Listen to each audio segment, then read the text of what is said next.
Born in Oxford, as the Germans bombed London, little Stephen loved to move. He had 11 ways into his house, not all on the ground floor. He liked dancing, games, and taking things apart.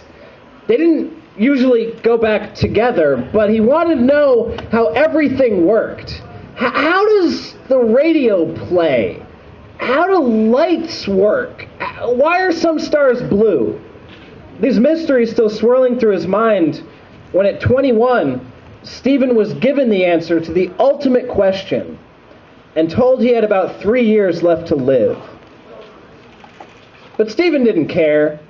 His problems seemed tiny compared to those posed by the cosmos, so he got married and threw himself into his work. Even as his body deteriorated, his mind took off like a rocket. He developed theories on singularities and general relativity, contributed to our understanding of cosmology and quantum entropy, and he defied his doctor's orders when he refused to die, still alive a decade later, but completely paralyzed. And even though he couldn't move, his mind wouldn't pause. He fact-checked Einstein and found flaws. He developed his own set of mental tools that made the other physicists look like they were still using slide rules. He changed understanding of time and space when he proved our radiation is displaced in black holes. And then he completely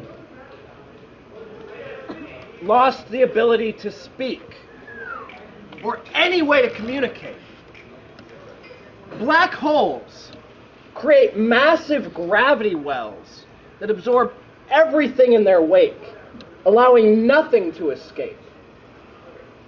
Stephen spent about a year in that state, brain taking in everything around him in space, eyes peering out through the event horizon of a black hole, until the day someone invented a speech synthesizer and sent it to him. So they wired new hardware to his wheelchair and gave Stephen his new voice. He speaks by writing with the last functioning muscle in his face.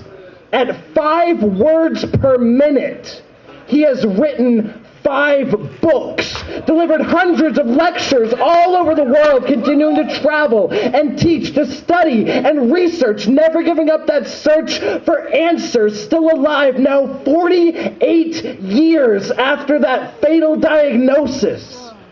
Doctors believe he has a special form of his disease. I say, Stephen is a special kind of man. He never cursed his disability. He considers himself lucky to have defied death for 50 years just so he can face down the biggest questions anyone can think up. Even as he sits stuck in the eye of the event horizon, Stephen imagines radiation particles splitting in the gravity well he creates and uses his last functioning muscle to smile.